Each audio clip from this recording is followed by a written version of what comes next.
2, 3.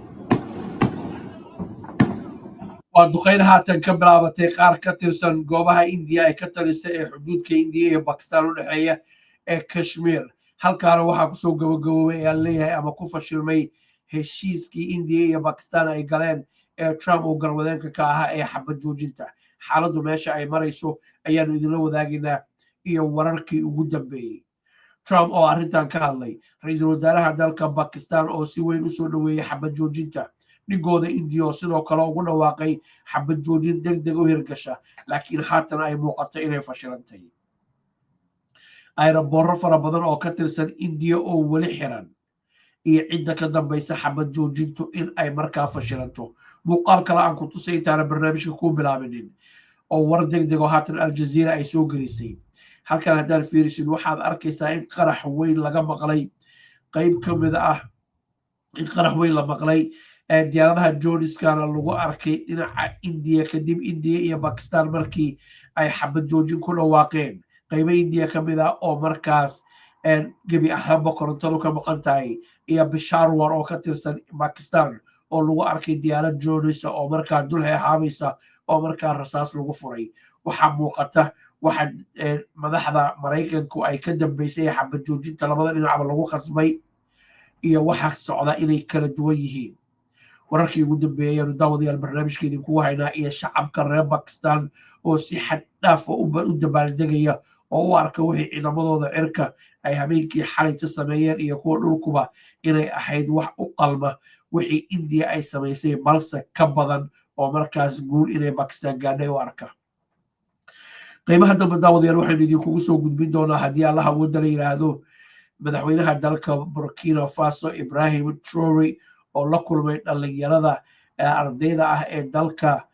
ruushka wax ka barata oo si la yaab leh markaa usoo dhoweysay waa 10 bisha shanaad sanadka 2025 soo dhawaada khiyaar myremed waa xawaalad casri ah oo hantiday qalbiyada ummadda Soomaaliyeed waxay caan ku tahay adeegga hufanaanta iyo ammaanada kaniska arag myremed waa gacanta digitalka ee xawaalada amal gacmo furan ku soo dhawaada haddaba kala soo dega Google Play and App Store myremed app ku soo dhawaada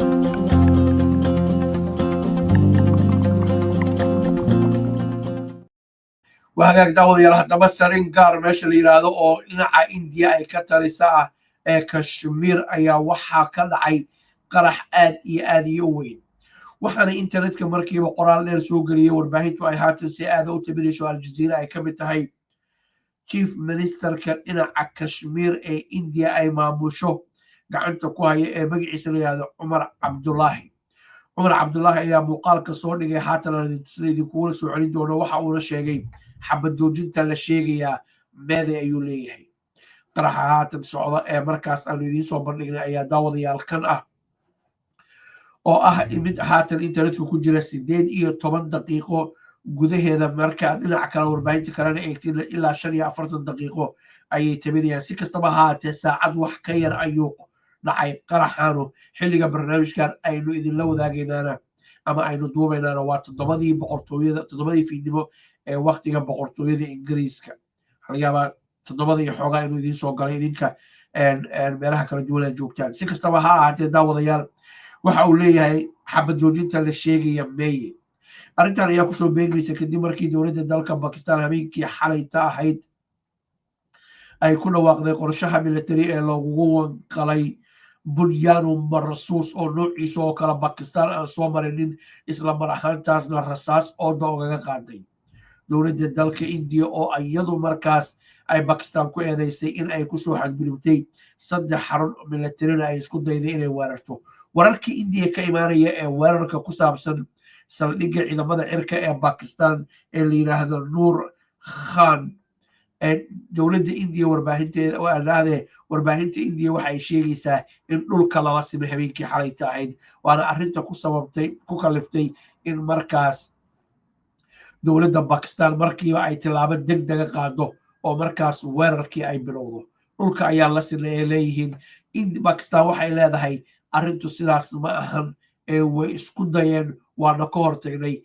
military basekana haba yaraatee waxba ma aysan gaarinin aad iyo aad ayay u adag tahay daawadayaal in la xaqiijiyo xaqiiqada dhabta qolo walba guul ayay sheeganaysaa guushaas aan ku socon intaana qodobada kale u gelinaya shacabka reer bakistan ayaa aad iyo aad u dabaaldegaya isla mar ahaantaasna leh waxaanu gaarnay guul oo waynu ka mira gaarnay dalsi ayaan u dhignay oo in laga aamuso mar raba ma aanan doonaynin arrintaanuna waxa ay gundhig u tahay weerarkii xalay bakistan ay qaaday inaysan indiya mar dambe aysan kusoo saqajaami dooninin xuduudda aan idhaahdee dhulka dalka bakistan cir dhul iyo badh intaba iyo madax banaanidiisaba mar kale aan idin maqashiiyo gabadhaan waxa ay leedahay goobjooga ah meesha ay wax ka dhaceen maanta 2 3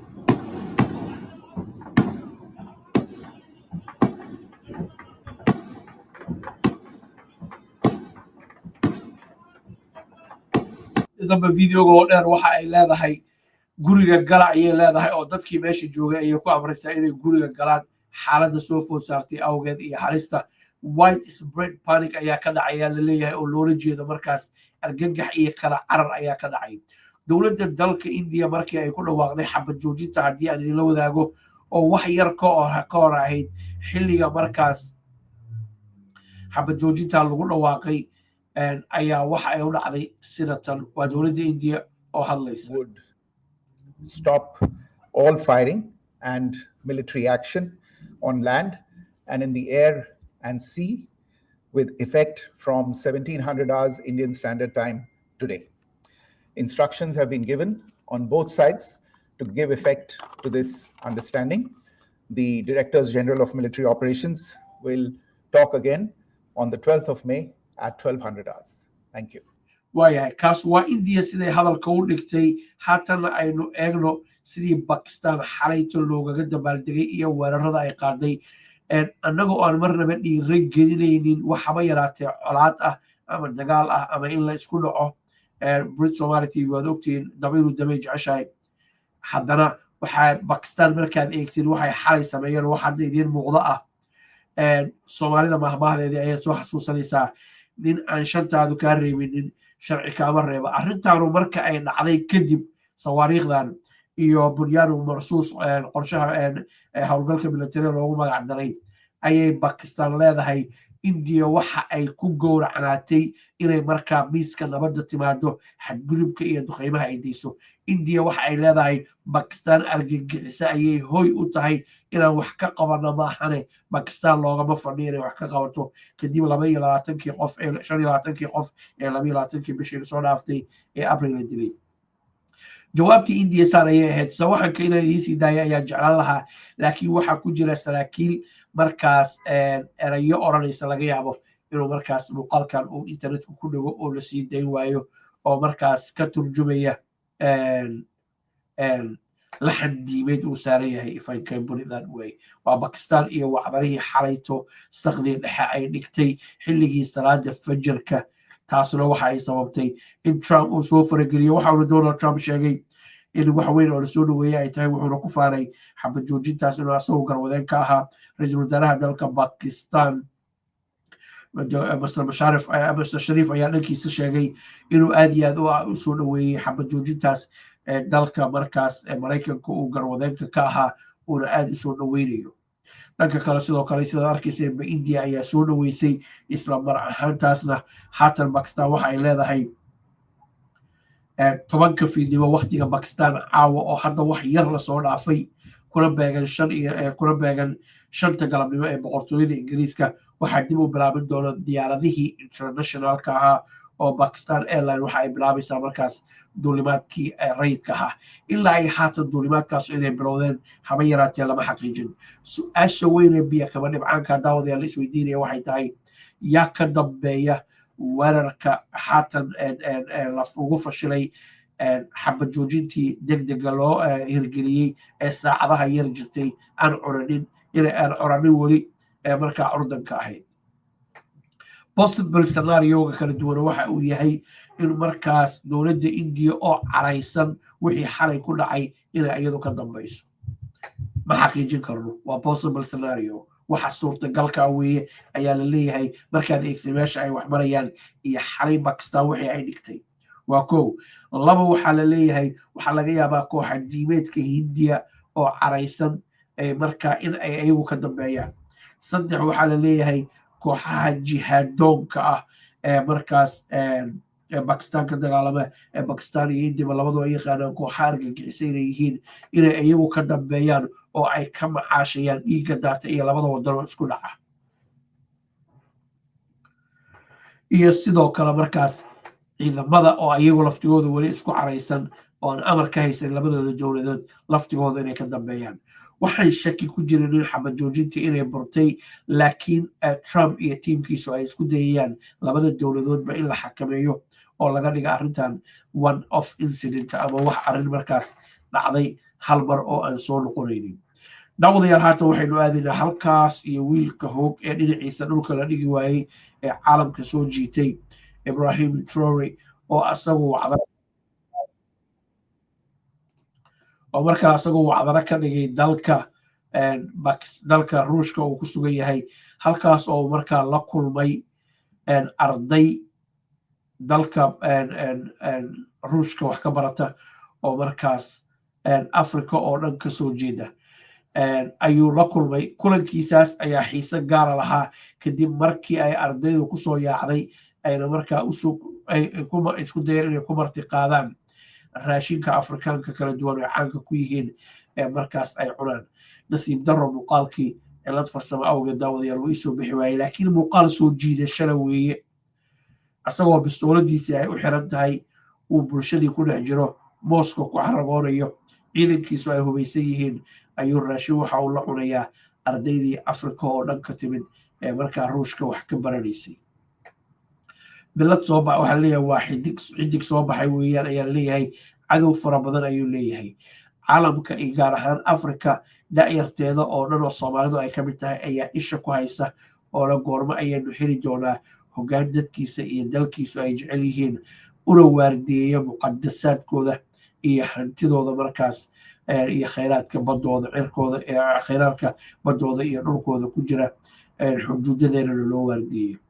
goordhow ayaanu arki doonaa haddii alla yidhaahdo xuduudada Soomaaliya oo laga soo gudbi karaynin wiilal iyo gabdho Soomaaliyeed ay habeen iyo maalin waardiyeynayaan dibna loogaga haybaysto Soomaalida iyo siday ahaan jirtay ay dib ugu noqoto. goordhow haddii alla yidhaahdo waxaynu nahay gob jabtay marnaba gulmanihin hoosta ka xariiq.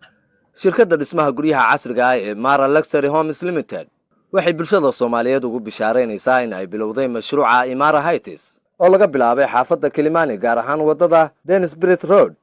dhismaha mashruuca Imara Heights wuxuu ka kooban yahay 2 boloog oo kala ah A iyo B. dhismahan cusub waxa uu ka kooban yahay 3 qol plus DSQ ama qolka shaqaalaha cabirkuna waa 190 isku wareeg ah. 4 qol plus DSQ